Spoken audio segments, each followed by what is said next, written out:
Good girl. You did it. A few months ago, my husband and I received a letter from our friends, Jim and Nancy Abrams, who wanted to start up a new foundation in order to spread the word about the ketogenic diet. The letter began like this. Dear Meryl and Dawn, on March 11th, 1993, on his first birthday, I was pushing our son Charlie in a swing when his head twitched and he threw his right arm up in the air. The whole event was so subtle I didn't even think to mention it to Nancy until a couple of days later when it recurred. She said she had seen a similar incident. That was the beginning of an agony I am without words to describe. 9 months later, after literally thousands of a variety of epileptic seizures, an incredible array of drugs, dozens of blood draws, 8 hospitalizations, a mountain of EEGs, MRIs, CAT scans and PET scans, 1 fruitless brain surgery, 5 pediatric neurologists in 3 cities, 2 homeopathists, 1 faith healer, and countless prayers. Charlie's seizures were unchecked, his development delayed, and he had a prognosis of continued seizures and progressive retardation. Then last December, we learned about an obscure diet consisting mainly of fats that benefited some kids with difficult-to-control seizures. The only institution that champions this diet is Johns Hopkins Hospital.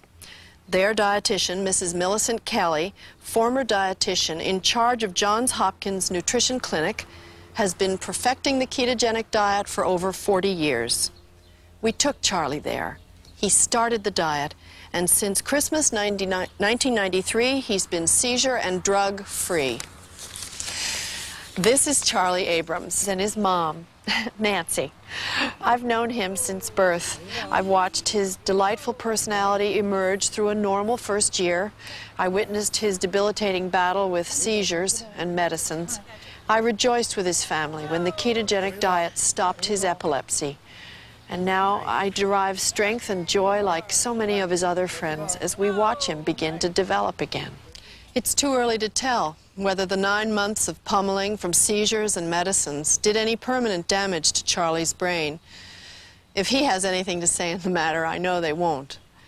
However, it's not too early to tell that had Charlie's parents been informed about the existence of the ketogenic diet when he first got sick, and about the success they've had with it at Johns Hopkins, a vast majority of Charlie's seizures would not have occurred, and most of his $100,000 worth of medical, surgical, and drug treatment would not have been necessary.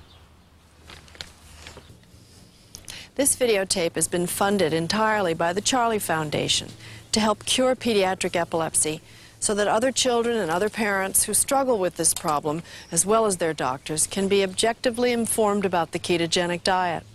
And hopefully, with the benefit of that information, they can decide whether the diet is a viable alternative to their treatment. There's a story about a little girl who walks along a beach after tens of thousands of starfish have been washed up by a storm, and she's throwing them back one at a time. A man walks up to her and he explains that with a job that big, she can't possibly make a difference.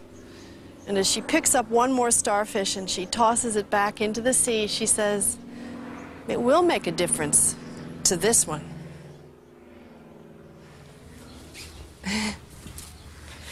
What? Yeah, that's the microphone. As you'll see, Charlie's story is not unique. And we hope that this tape will find its way to other children who, like Charlie, deserve information about the ketogenic diet and, like the starfish, have a second chance at life.